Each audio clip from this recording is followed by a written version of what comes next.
लो भाई, जल्दी से जुड़ जाओ सब लोग।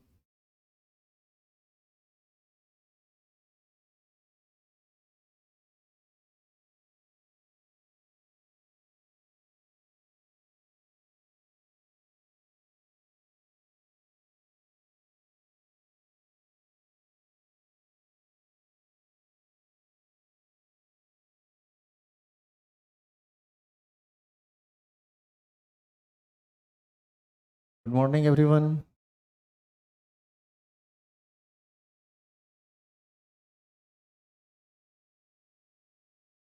चलिए फटाफट जुड़िए तो। बस 30 सेकंड में हम शुरू कर देंगे पढ़ाना।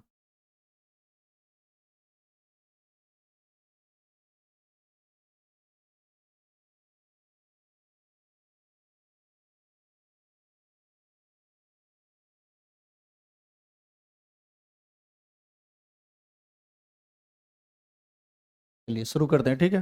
देखो इधर पिछले क्लास में आपको बताया जा रहा था क्रिस्टल जालक और एकक कोष्टिका के बारे में। क्रिस्टल जालक और एकक कोष्टिका को ओवरऑल समझा दिया गया था कि क्या होता है, और उसमें हमको लगता है कि इसको डिफाइन भी आप कर लिए थे, क्रिस्टलीय जालक को। तो क्रिस्टलीय जालक में जालक के बारे में आपको बताया गया कि यह सिर्फ एक ढांचा है। जालक बिंदु के बारे में बताया गया कि जालक के अंदर का वह हर एक जगह जहां पर अवयवी कण अवस्थित होते हैं उसी को जालक बिंदु कहते हैं, जिसको लैटिस पॉइंट हम बोलते हैं। क्रिस्टलीय जालक किसको कहा गया? यह वह त्रिविमीय आकृति थी जो रेगुलर वे में लैटिस पॉइंट को सजाए हुए था। याद है, लैटिस पॉइंट मतलब जालक बिंदु। जालक बिंदु की जो नियमित त्रिविमीय व्यवस्था होती है उसी को हम क्या कहते हैं? क्रिस्टलीय जालक। और आगे है एकक कोष्टिका। उन सबको भी हम एक एक करके डिफाइन करेंगे। इसका फोटो वगैरह बना लिए थे आप? चलिए देखिए तो लैटिस जालक।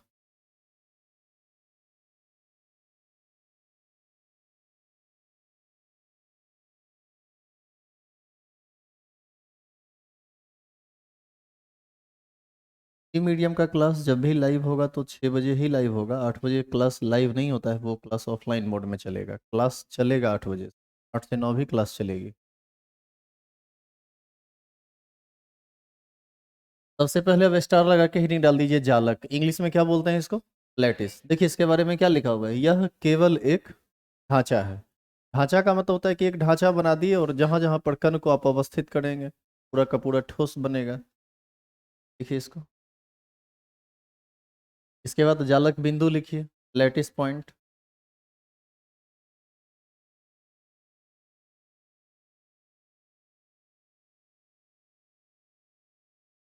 इसके बारे में कल बताया गया था, प्रीवियस लेक्चर जरूर देखिए यदि आप इस लेक्चर को समझना चाहते हैं।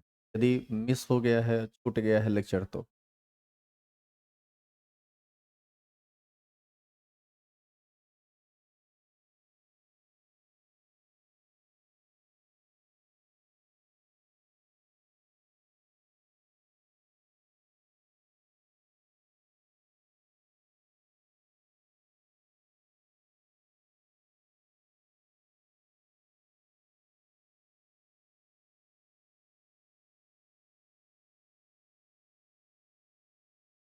आगे बढ़ा दें इसको।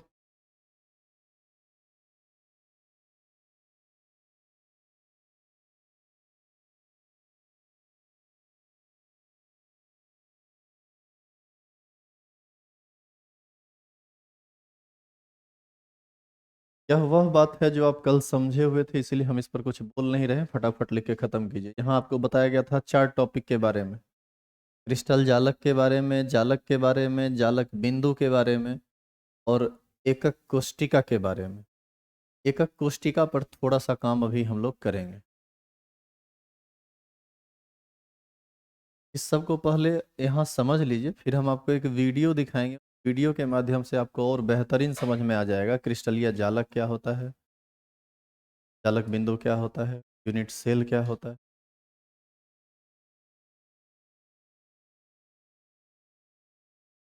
ये आज नहीं दिखाएंगे, नेक्स्ट लेक्चर में।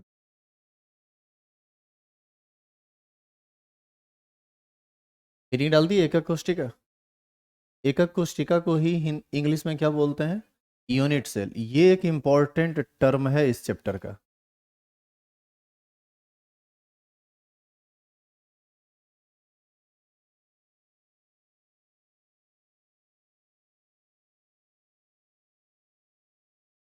देखिए लिखा हुआ है, क्रिस्टल जालक की वह सूक्ष्मतम इकाई जो बार बार पुनरावर्तित होकर किसी दिए गए पदार्थ के संपूर्ण क्रिस्टल का निर्माण करती है, उसे हम क्या कहते हैं? एकक कोशिका। अब इस एकक कोशिका को बेहतर होगा आप इन चीजों से समझिए बढ़िया से। देखो यहाँ आप याद कीजिए, जैसे हम इधर सुनिएगा, रुक जाइए आप। मान लीजिए कि यहाँ पर बॉल है ना, ये आप इसको एक एटम मान लीजिए, एक परमाणु मान लीजिए। एक बॉल एक परमाणु को इंडिकेट कर रहा है। मान लीजिए हम लोहा का ठोस बना रहे हैं, और लोहा का कितना एटम हमारे पास है? 8। 8, 4 नीचे और 4 ऊपर।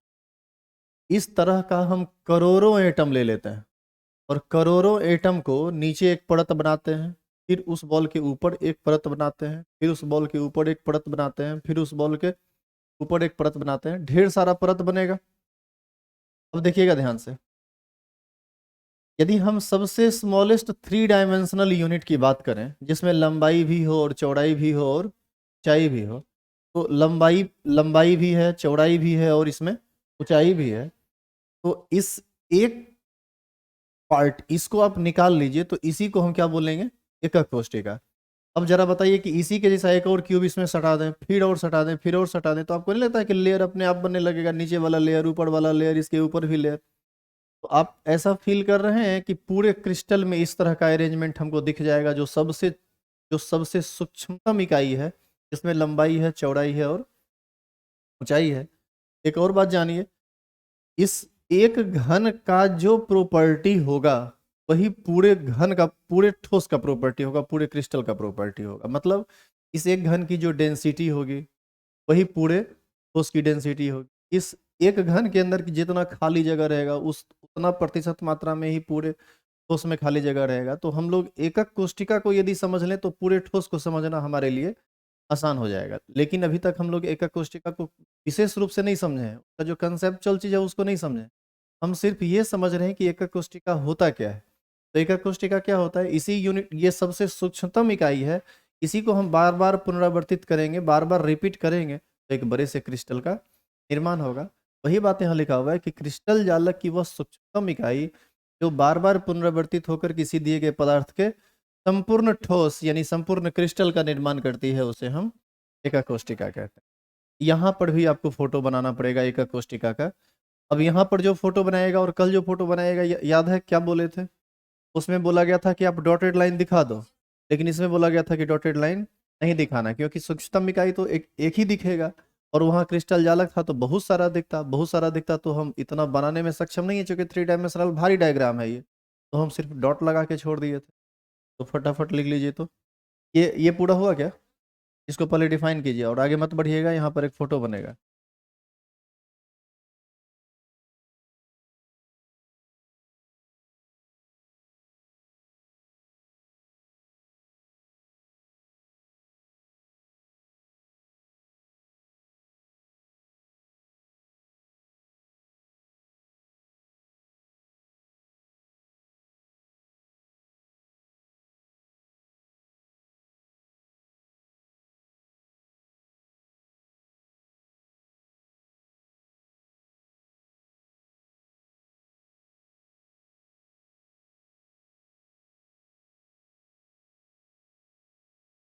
गाना सुना?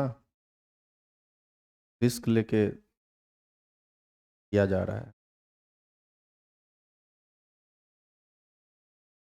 हम जानते हैं तुम मुझे बर्बाद करोगे, तोड़ोगे मेरा दिल, और क्या बोला?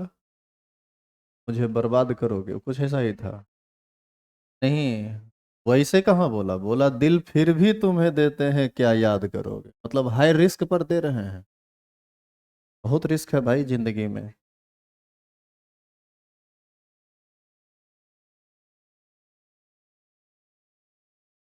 इतने रिस्क थोड़ा पढ़ाई लिखाई में उठा लीजिए। पढ़ाई बर्बाद तो आपको नहीं करेगा, कुछ ना कुछ अच्छा तो कर ही लोगे जिंदगी में।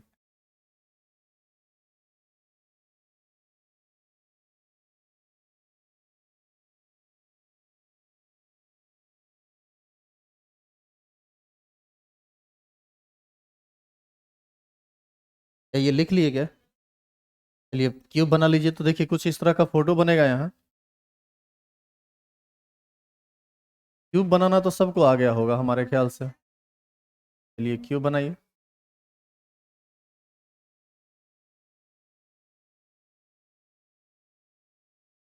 और सुनो, फोटो इस चैप्टर को ना पढ़ सुनिएगा, इस चैप्टर को ना पढ़ने में ना थोड़ा टाइम दीजिए, एकदम रिलैक्स वे में, एकदम नॉर्मल वे में पढ़िए। और फिगर जो भी बनाइएगा स्पष्ट फिगर बनाइए, ताकि सामने वाला कोई देखे तो उसको लगे कि कुछ किए हो काम, तो मतलब फोटो से अट्रैक्ट हो जाए, कुछ ऐसा होना चाहिए।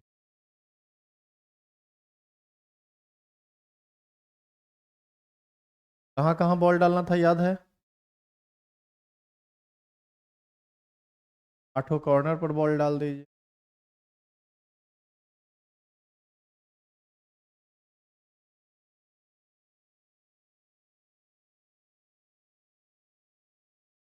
इसी को हम कहते हैं यूनिट सेल, एकक कोशिका।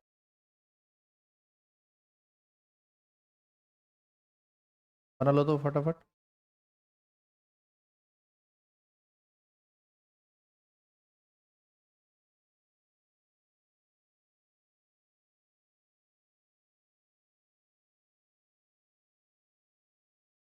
तो इसी में हम यदि डॉट लेके बढ़ा देते तो क्या हो जाता?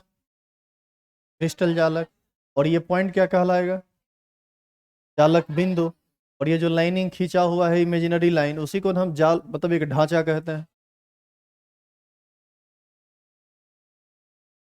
या जालक कहा जाता है।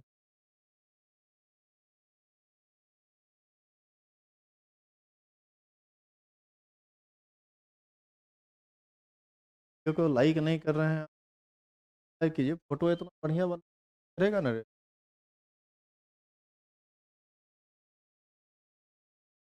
शेयर करो या ना करो वो तुम्हारी मर्जी।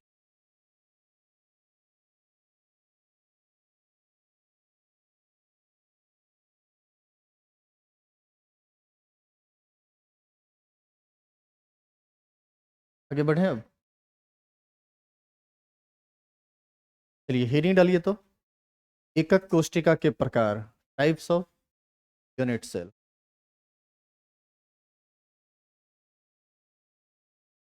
एकक कोशिका दो प्रकार के होते हैं। पहला होता है आद्य एकक कोशिका, और दूसरा होता है केंद्रित एकक कोशिका। अब दोनों में अंतर क्या है, जब तक हम इसके डेफिनेशन को नहीं समझेंगे समझ में नहीं। चलिए फोटो यदि पूरा नहीं हुआ तो घर पर आप उसको पूरा कर लेंगे, आगे लिखिए। है कि फोटो ऐसा है, चीजें दिमाग में सेट हो जाएंगी, घर पर जाके भी आप कर सकते हैं।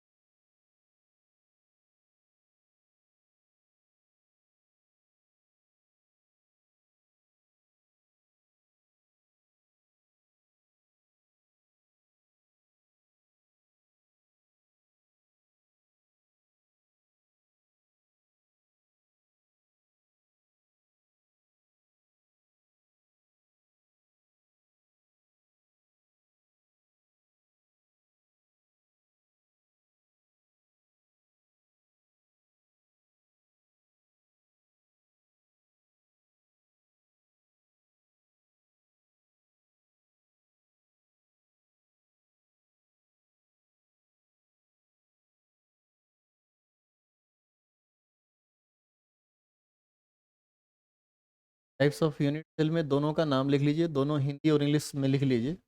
उसके बाद एक नंबर हेडिंग डालिए, आद्य एकक कोशिका। इसी को इंग्लिश में प्रिमिटिव यूनिट सेल कहा जाता है, इसी को सिंपल यूनिट सेल कहा जाता है। हालांकि ये अभी ना लिखें तो बेहतर है, आप सिर्फ प्रीमियम लिख लीजिए। या लिख लीजिए, लिखा हुआ है तो लिख, एक ही चीज़ है दोनों।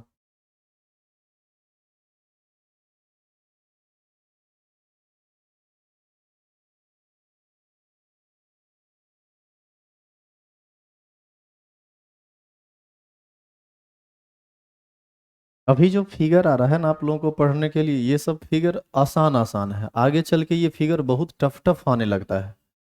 सच में समझने में बहुत परेशानी होने लगती है, बशर्ते कि आप शुरू से ध्यान ना दिए। और यदि ध्यान दिए हुए हो तो कोई टेंशन ही नहीं होगा पढ़ने में, फिर आपको बहुत इजी लगेगा ये। इसीलिए हमने शुरू में कहा था कि जिसको ये चैप्टर समझ में आता है पूर्ण रूप से समझ में आता है, और नहीं समझ में आता है तो कुछ समझ में आता ही नहीं है। देखो, आद्य एकक कोष्टिका किसको कहते हैं हम अभी डिफाइन नहीं कर रहे हैं, और जो फिगर बना रहे हैं ये फिगर आपको नहीं बनाना है। हम एक घन का निर्माण करते हैं। अब बताइए इस घन में कितना कॉर्नर है। किसी भी घन में कितना कॉर्नर होता है? 8 कॉर्नर। यदि कंस्टिट्यूएंट पार्टिकल्स सिर्फ इसके कॉर्नर पर रहे, मतलब 8 कॉर्नर पर रहे, तो इसी को हम लोग क्या बोलते हैं? आद्य एकक कोष्टिका, प्रिमिटिव यूनिट सेल। लेकिन यदि कंस्टिट्यूएंट पार्टिकल्स इस 8 कॉर्नर के बजाय कहीं भी और भी हो, तब उसको हम आद्य एकक कोष्टिका नहीं बोलेंगे। अच्छा एक बात बताइए, 4 बॉल को इस तरह से हम रखते हैं, ठीक है, सुनिएगा ध्यान से। 4 बॉल को ठीक इसके ऊपर रखते हैं, जैसा कि वो इसमें दिखाया गया है ऐसा। और मान लीजिए कि एक बॉल हम इसके बीच में डाल दें। सबसे पहला नंबर तो इसी साइज का बॉल तो इसमें फिट होगा नहीं, और यदि हम जबरदस्ती फिट करें तो आपको ऐसा नहीं लगता है कि ये यहाँ पर गैप बनने लगेगा? हाँ या ना? तो कुछ वैसा ही चीज आपको हम दिखाते हैं, एक स्ट्रक्चर उसमें आपको दिखेगा।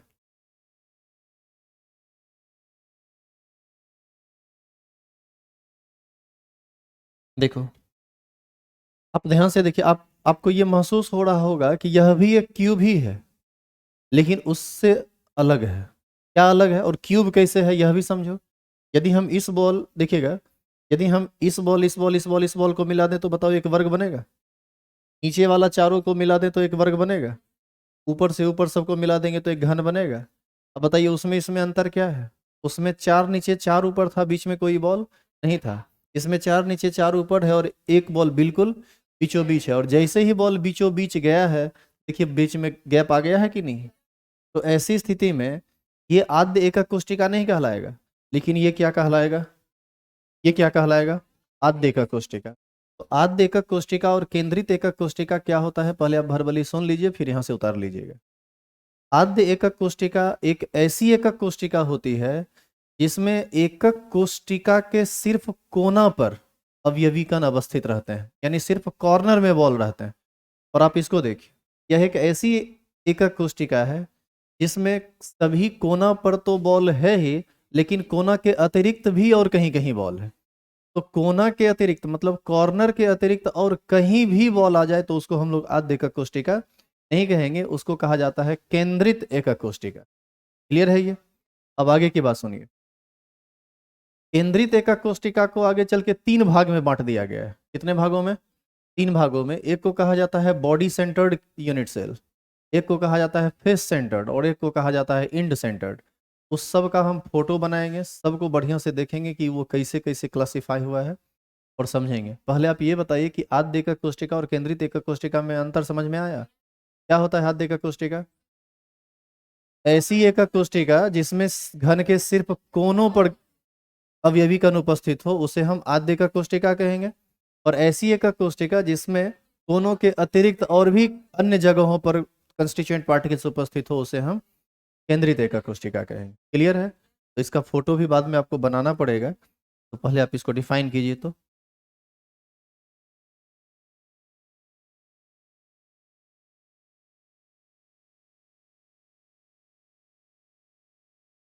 देखिए लिखा हुआ है, जब अवयवी कण एकक कोष्टिका के केवल कोनों पर उपस्थित हो तो उसे क्या कहते हैं? आद्य एकक कोष्टिका कहते हैं। जल्दी से इसका डेफिनेशन लिख लीजिए, और इसका फोटो भी आपको बनाना पड़ेगा। अब अभी बनाइए आप या घर पे बनाइए आप। यहाँ पर भी आपको एक घन बनाना है जहां पर बॉल सिर्फ किस जगह पर दिखाना है? कोना पर। ये किस तरह से फोटो बनेगा इसका?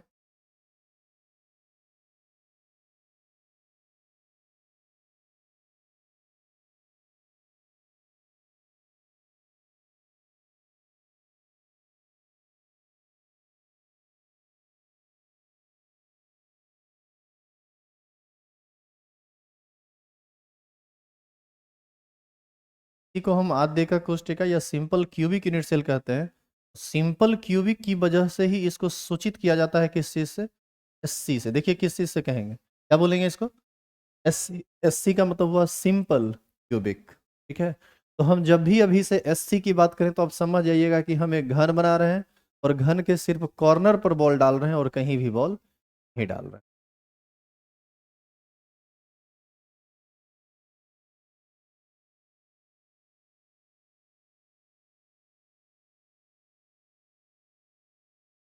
सिंपल क्यूबिक को एससी से सूचित किया जाता है, और जब भी हम आगे एससी बोले तो आप तुरंत समझ जाइएगा एक ऐसी एक कोष्टिका जिसमें सिर्फ कोना पर गेंद है और कहीं भी गेंद नहीं है। गेंद का मतलब यहाँ कंस्टिट्यूएंट पार्टिकल्स से है।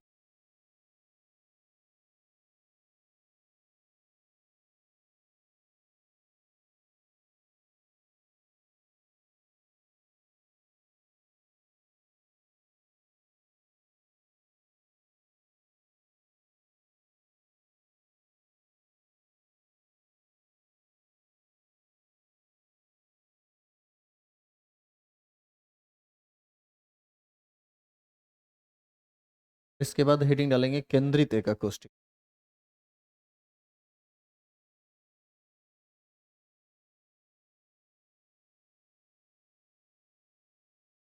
चलिए, क्यूब वगैरह को घर पर सजाते रहिएगा, आगे बढ़िए। केंद्रित एकक कोष्टिका तो मिटा दूं।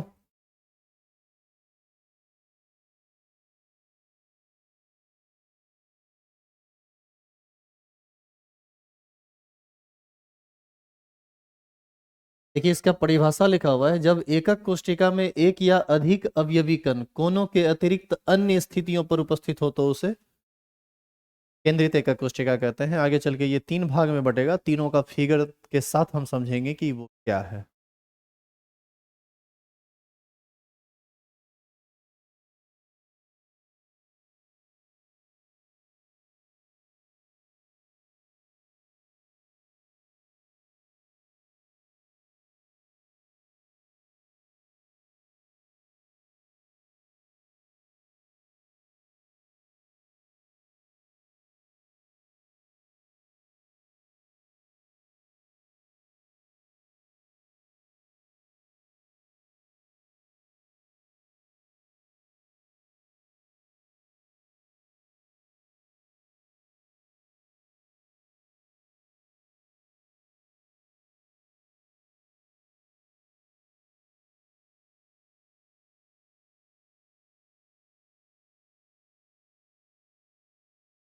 का डेफिनेशन हो जाए तो आगे लिखेंगे यह तीन प्रकार का होता है।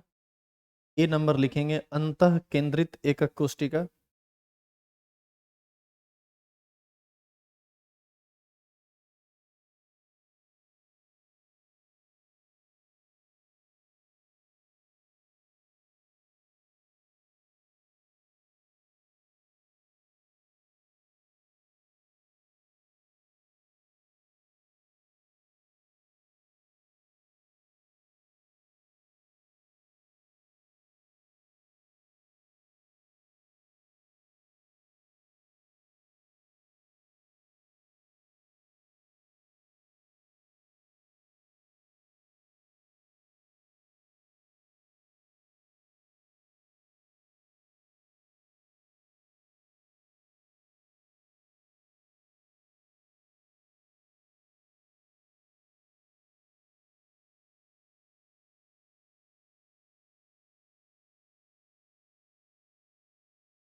हो गया।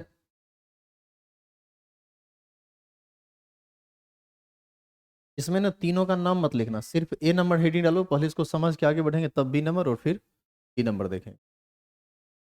आपको अभी लिखना है सिर्फ अंतः केंद्रित एकक कोष्टिका। इंग्लिश में बॉडी सेंटर्ड यूनिट सेल, इसी को यदि body centred cubic unit cell कहते तो इसका शॉर्ट नाम हो जाता है बीसीसी।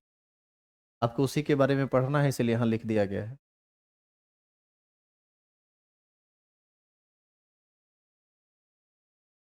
अभी ना आप इस चीज़ को मत लिखो, ठीक है, मत लिखना, एफसीसी मत लिखना और ईसी।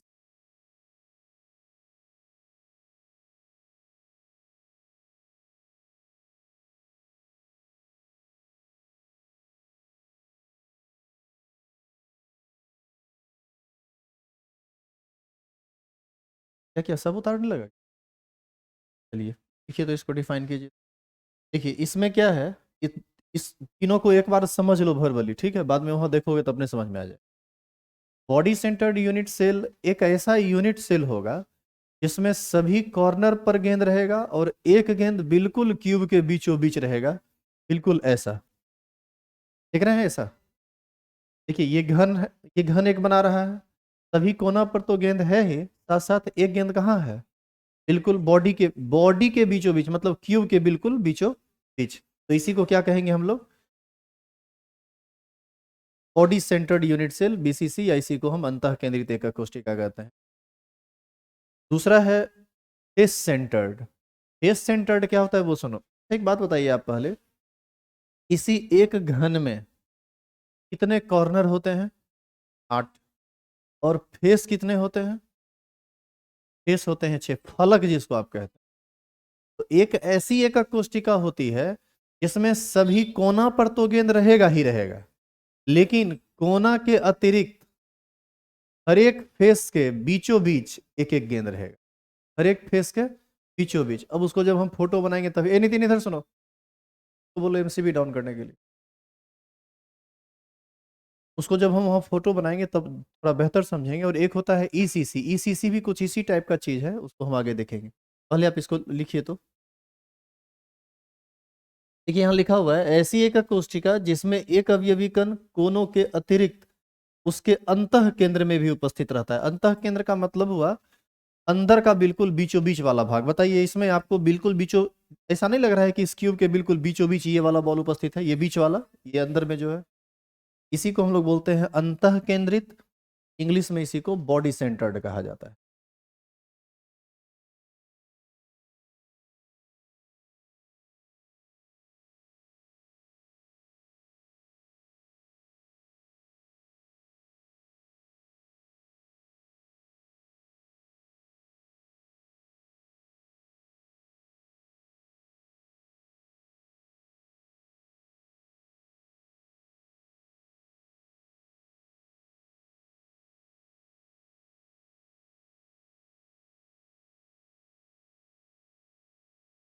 बोलिए क्या है क्वेश्चन, बोलिए।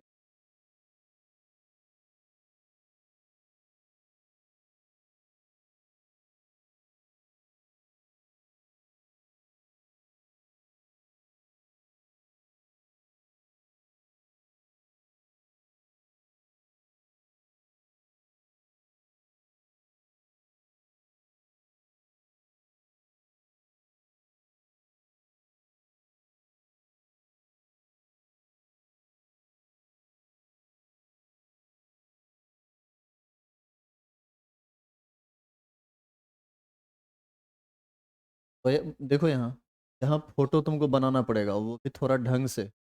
पहले तो लिख के खत्म करो, फिर फोटो बताते हैं कि कैसे बनेगा इसका फोटो।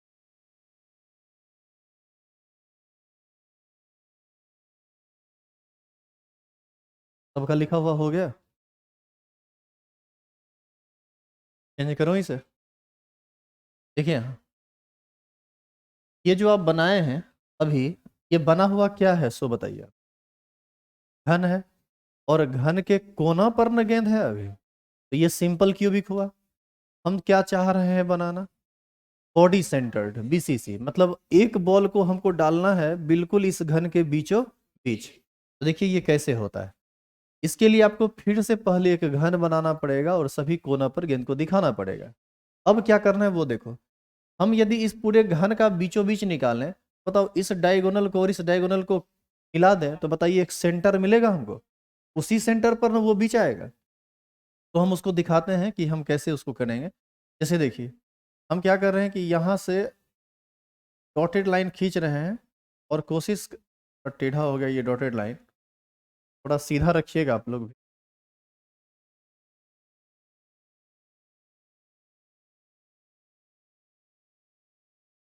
ये मान लीजिए मिला दिए। और अब देखो, ये दोनों लगता है कि आपस में नजदीक है, लेकिन वास्तव में यदि तुम सोच रहे होगे ढंग से, तुमको पता होना चाहिए कि ये वाला दूरी और ये वाला दूरी आपस में बराबर होगा, हाँ या ना? किसी घन में ऐसा होगा कि नहीं होगा? तो आप इसको मिला दीजिए, और इसको मिला के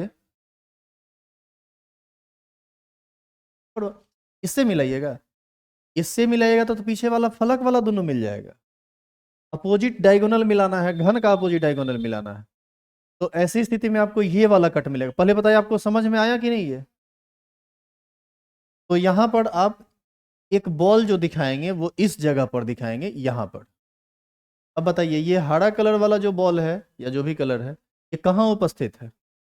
ये घन के बिल्कुल बीचों बीच उपस्थित है। सभी कोना पर तो गेंद है ही, साथ साथ घन के अंतः केंद्र में उपस्थित है, तो इसी को हम लोग क्या बोलते हैं? PCC, body centre. अरे तो इसको बनाइए फोटो।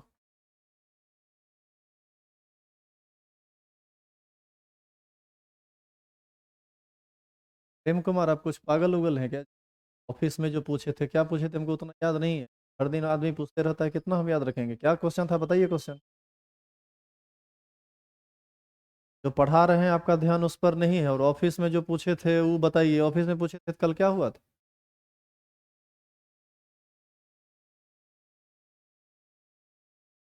सबका दिमाग इतना भटका हुआ रहता है ना, जो पढ़ाई कर रहा है उस पर ध्यान नहीं है। कहता है कि अब हमको कार्बन के बारे में बताइए। अब हो सकता है कोई एक्स्ट्रा क्वेश्चन मन में आया हो। अभी जो टॉपिक पढ़ रहे हैं उसको पढ़ लीजिए। क्लास में जब आप ऑफलाइन आते ही हैं तो ऑफिस में दोबारा जाके पूछ लीजिएगा, यदि कल टाइम नहीं मिला होगा तो बता देंगे। पहले तो आदमी बनिए, पढ़ने का तरीका समझिए। क्योंकि पूछे कि क्वेश्चन क्या था वो बोलिए, तो कहता है कि कल जो ऑफिस में पूछा। चुट्टा है।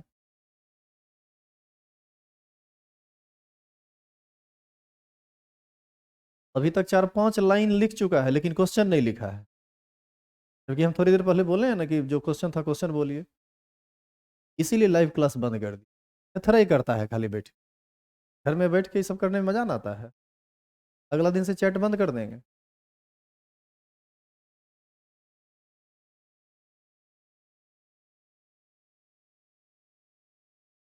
नहीं आता है कुछ नहीं का, ये बताइए वो बताइए। पढ़ा रहे हैं पहले पढ़िए ना, जो एक्स्ट्रा क्वेश्चन है आप बाद में कर। मना थोड़ी है उस चीज के लिए।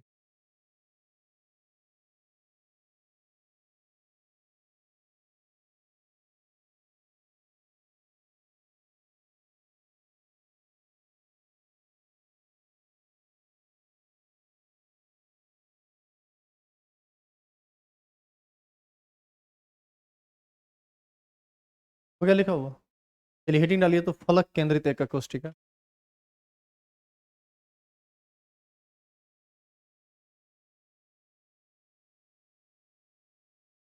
फलक केंद्रित एकक कोष्टिका, सेंटर्ड यूनिट।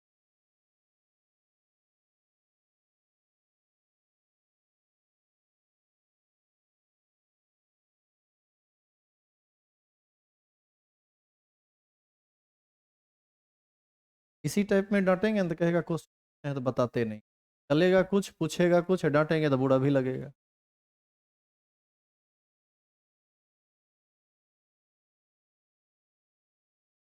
इस टाइप के आदमी को देखो ना, ये बात समझ में आएगा ना वो बात समझ में आएगा जो ये पूछ रहा है, और फिर नहीं है समझ में आए।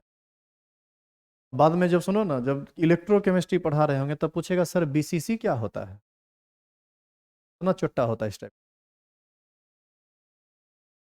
इसलिए आपको बोलते हैं प्रेजेंट में जी चल रहा है, इससे रिलेटेड क्वेश्चन। एक्स्ट्रा जो क्वेश्चन है आप ऑफलाइन आप आके बात कीजिए।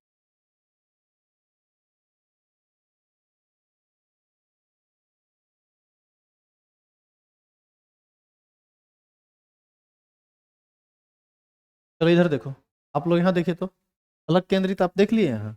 देखिए इसके इसका हमारे पास यूनिट सेल का एक है तैयार। आप इसको देखिए, हम आपको इस पर समझा रहे हैं।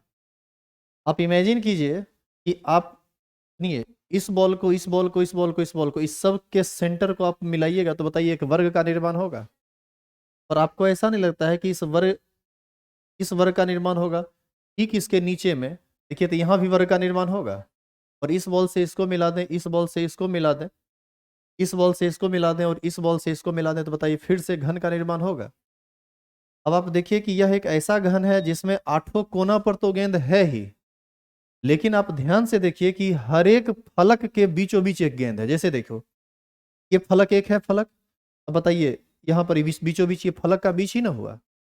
इधर देखिए ये भी फलक के बीच में गेंद है, यहाँ देखिए फलक के बीच में गेंद है, यहाँ देखिए फलक के बीच में गेंद है, ऊपर देखिए फलक के बीच में गेंद है, नीचे देखिए फलक के बीच में गेंद है। तो यह एक ऐसी एक कोष्टिका है जिसमें सभी कॉर्नर पर तो कंस्टिट्यूएंट पार्टिकल्स है ही, साथ साथ सभी फलक के केंद्र पर भी एक एक कंस्टिट्यूएंट पार्टिकल्स उपस्थित है। तो हम इसको कैसे डिफाइन करेंगे? ऐसी एक कोष्टिका जिसमें सभी कोनों के अतिरिक्त एक एक अवयवी कण सभी फलक के केंद्र पर उपस्थित हो, उसे हम फलक केंद्रित एक कोष्टिका कहते हैं। फलक का मतलब ये होता है फेस, और क्यूब में कुल कितने फेस होते हैं? 6। तो सभी 6 फेस के बीचों बीच बॉल रहना चाहिए। अब बताइए, अभी आप 3 संरचना देखे, इसको हम लोग सिंपल क्यूब हमने कहा, इसको हमने बॉडी सेंटर्ड क्यूब कहा, और अभी जो सबसे नीचे रखा हुआ है ये कौन सा है? Face centred. बताइए इसमें सबसे जटिल संरचना कौन आपको दिख रहा है? Face centred. आपको इसके बारे में आगे चल के बहुत डिटेल में पढ़ना है, तो समझ में आया कि फेस सेंटर्ड क्या होता है। तो फेस सेंटर्ड एक ऐसा यूनिट सेल होगा जिसमें सभी कॉर्नर के अतिरिक्त सभी फलक के केंद्र पर भी एक एक कंस्टिट्यूएंट पार्टिकल्स। डिफाइन कीजिए तो।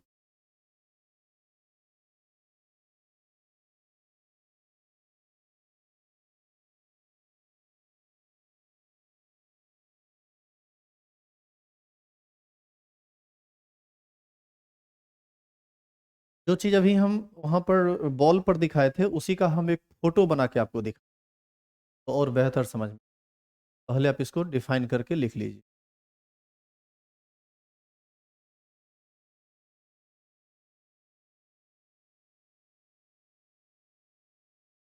ऋषि पांडे बोल रहे हैं कि सर समझ में नहीं। कोई बात नहीं, हम फिर से समझा दे रहे हैं, पहले आप इसको डिफाइन कीजिए।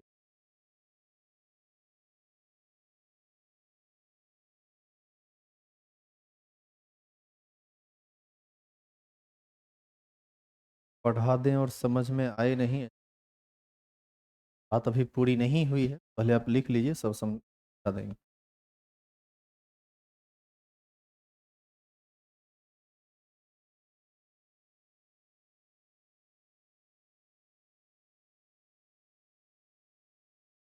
यहाँ पर अलग केंद्र,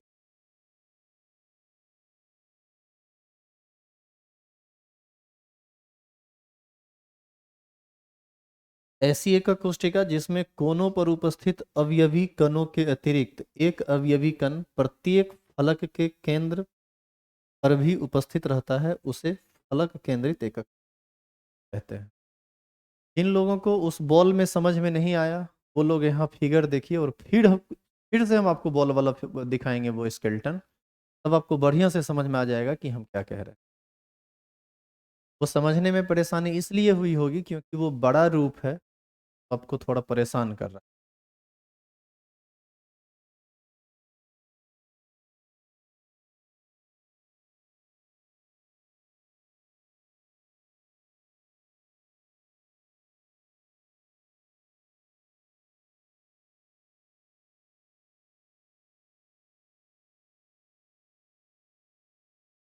चलिए फोटो बनाए क्या इसका?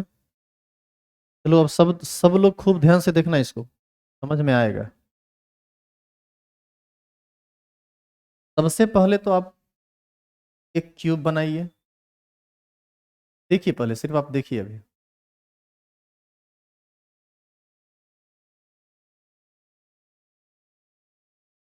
क्यूब बनाने का तरीका देख रहे हैं कैसे बनेगा ये?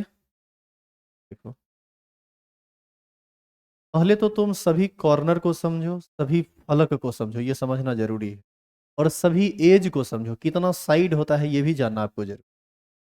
जरा देखिए तो, इसमें एक कॉर्नर ये, दूसरा कॉर्नर ये, तीसरा कॉर्नर ये, चौथा कॉर्नर ये, पांचवा, छठा, सातवां और आठवां, कुल कितने कॉर्नर हुए? 8। क्या ये समझ में आया? अब समझिए फलक। जरा देखो तो, एक फलक आपको ये नजर आ रहा है ऊपर पर, एक फलक हुआ। एक फलक देखो ये नीचे में है, ये हो गया आपका दूसरा फलक। अब देखो, एक फलक ये सामना सामने नजर आ रहा है, ये हो गया तीसरा फलक। एक फलक देखो तो ये नजर आ रहा है साइड में, ये हो गया चौथा फलक। एक फलक देखो तो पीछे नजर आ रहा है, ये ये हो गया पांचवा फलक, और एक फलक देखो तो ये नजर आ रहा है, ये हो गया छठा फलक। क्या अभी आपको समझ में, फलक समझ में आया क्या? तो ये कुल मिला के फलक हो गया कितना, 6। अभी हम आपको एक बड़ा सा क्यूब दिखाते हैं, और इस क्यूब को देखिए। जैसे ये क्यूब है हमारे पास, तो ये कॉर्नर हुआ, ये कॉर्नर हुआ, ये कॉर्नर हुआ, ये कॉर्नर हुआ, टोटल 4 कॉर्नर ऊपर और 4 कॉर्नर नीचे। ये 4 कॉर्नर, 1 2 3 4। अब देखिए एक फलक ये हुआ ऊपर वाला, एक फलक ये हुआ नीचे बगल वाला, एक फलक नीचे वाला हुआ, एक फलक पीछे वाला हुआ, एक फलक इस तरफ और एक फलक इस तरफ। टोटल कितना फलक हुआ, 6। अब आप क्या कीजिए, आपको यदि फलक केंद्रित एकक कोष्ठिका बनाना है तो आप क्या कीजिए, आप पहले सभी कॉर्नर पर गेंद दिखाइए। देखो दिखा दिए, ये सब बॉल कहाँ पर उपस्थित है, सभी कॉर्नर पर। चाहे कोई भी एकक कोष्ठिका हो, सभी कॉर्नर पर गेंद रहता ही रहता है। इसके अलावे अन्य अन्य जगह पर आएगा तो उसका तरीका बदलता है। बताइए कितना, 8 बॉल प्लेस हो गया क्या? अभी है ये सिंपल क्यूबिक, इसी को हम क्या बनाना चाह रहे हैं, एफसीसी, फलक केंद्रित। फलक केंद्रित यदि हम बनाएंगे तो उसको बनाने का तरीका देखो, इधर अब लिखना मत कोई। फलक के केंद्र में बॉल को डालना है, फलक के केंद्र में डालिएगा तो जैसे बगल वाला ये वाला फलक देखो, तो ये वाला फलक हमको यदि इसके बगल में इस बगल वाले के केंद्र में बॉल यदि डालना है, तो आपको ऐसा नहीं लगता है कि हमको इसका डायगोनल कट मिलाना पड़ेगा? तो डायगोनल कट मिलाइएगा आप, तो ये कुछ ऐसा दिखेगा। तो आप क्या करो, एक कंस्टिट्यूएंट पार्टिकल्स इसके सेंटर में डालो, पड़ गया एक सेंटर। अब बताओ 6 फलक था, एक खत्म, कितना बचा हुआ है? अब उस पांचों पर डालेंगे, तो पांचों पर डालेंगे तो क्या लगता है कि तरीका बदल जाएगा क्या? सेम तरीका होगा। अब जैसे मान लो हम इस फलक पर दे रहे हैं, इस फलक पर कैसे देंगे, डायगोनल फिर से कट मिलाएंगे, इससे इसको मिला दिए और इससे इसको मिलाएंगे। क्या कोई दिक्कत है इसमें? अब जो कट हमको मिला उस जगह पर बॉल को दिखा देंगे। बताइए कितना फलक का काम खत्म हो चुका है, दो का। आपको ये दिख रहा है कि दोनों अगल बगल फलक के केंद्र में आया है बॉल। अब देखो इसी में हम क्या करेंगे, तीसरा फलक हम खोजते हैं, मान लो नीचे वाला, नीचे वाला ये इस फलक की हम बात कर रहे हैं, इस फलक की। तो ये कैसे करेंगे, यहां से इस कॉर्नर को ले लो और यहां से इसको, बताओ ये मिलेगा? तो यहां से इसको बना दो, तो ये हो गया एक। बोलिए हाँ या ना। अब ले लो ऊपर वाला, ऊपर वाला लेंगे तो ऊपर वाले से ऊपर वाले को मिलाएंगे। देखो तो एक कॉर्नर, दोनों अपोजिट कॉर्नर को मिला दो, ठीक है ये। तो यहां से इसको मिलाए, ये जगह मिला। कितना आप दिखा चुके हैं, 4 दिखा चुके हैं। अब आप बताइए तो बचा हुआ कौन कौन है, सो बताइए। बचा हुआ है एगो आगे वाला और एगो पीछे वाला। लेकिन अब होगा क्या कि अब जब हम इसका कॉर्नर और मिलाएंगे ना दोनों कॉर्नर, तो अब ये फोटो जटिल बनेगा और फोटो जाएगा, स्पिट हो जाएगा। तो यहां तक आप समझ चुके हैं। अब देखो होता क्या है ना कि जैसे हम अब इसका कॉर्नर मिला रहे हैं तो हम दूसरे को देखने लगते हैं, दूसरा को नहीं देखना। जैसे देखो यहां से मिलाते हुए इसको बीच कट कट करते हुए भागेगा भागेगा, भागने दो। तो सिर्फ टारगेट करो। जैसे मान लो हम पीछे वाले के केंद्र में डालेंगे, तो हम कोशिश करेंगे कि ये बॉल और इस बॉल का कॉर्नर मिला दे, और इस बॉल और इस बॉल का कॉर्नर मिला दे। जहां पर वो आएगा वहां पर हमको ग्रीन वाला बॉल डालना है। तो देखिए कैसे हम कर कर रहे हैं, सो देखो हम थोड़ा सा कलर इसका चेंज कर दे रहे हैं ताकि आपको स्पष्ट समझ में आए। देखिए तो अब आपको ये बात तो समझ में आ रहा होगा कि ये टॉपिक आसान नहीं होने वाला है। देख रहे हैं धीरे धीरे भारी हो रहा है। तो फोटो ऐसे ही धीरे धीरे भारी होगा और इसका समझ भी भारी होता है। अब ये कहाँ से कट किया उस सब पर आप ध्यान मत दीजिए। अब बताइए ये बॉल कहाँ आया, इसी जगह पे ना आया। ये वाला जो बॉल है ये किस फलक के बीचों बीच है, पीछे वाला जो फलक है उसके बीचों बीच। और अब हमको सामने वाला फलक लेना है, सामने वाला फलक लेना है तो सामने वाला फलक चुनिए। कहाँ है सामने वाला फलक, यही है ना सामने वाला फलक। इससे आपको मिलाना पड़ेगा इसको और इससे मिलाना पड़ेगा इसको। अब बताइए ये फोटो फिल्टर फिल्टर बनेगा कि नहीं बनेगा? अब देखिए आप यहाँ पर आया, इसी को हम लोग बोलते हैं। अब कोई आदमी इसको फाइनली देख ले तो बताओ कभी समझेगा कि हम इसमें क्या किए।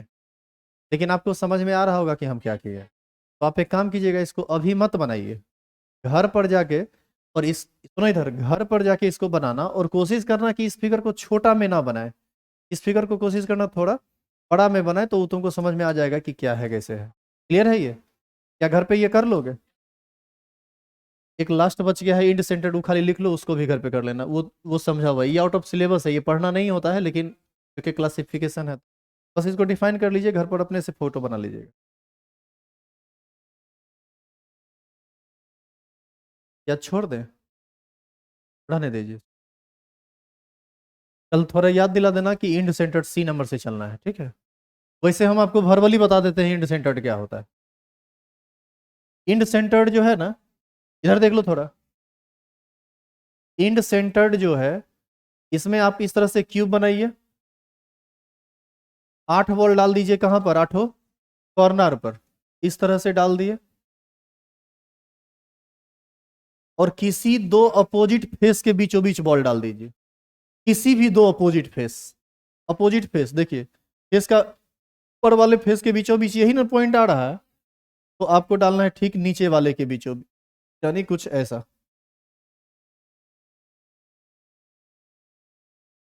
देखो, इसी को हम लोग क्या बोलते हैं? इंड सेंटर्ड हो गया। मतलब इंड सेंटर्ड क्या है? यह एक ऐसी एक कोष्टिका है जिसमें सभी कोना पर गेंद रहता है, और दो गेंद अपोजिट फेस के केंद्र में रहता है, और केवल दो ही अपोजिट फेस, सब अपोजिट फेस नहीं। यदि आप ऊपर डाले हैं तो नीचे डालिए, यदि सामने डाले हैं तो पीछे डालिए, बाएं डाले हैं तो दाएं डालिए। सिर्फ दो अपोजिट फेस के बीचों बीच जब फलक के बीचों बीच आप डालेंगे तो उसी को कहा जाता है इंड सेंटर्ड। तो इस तरह से टाइप्स ऑफ यूनिट सेल समाप्त हुआ। नेक्स्ट क्लास में आगे की बात होगी।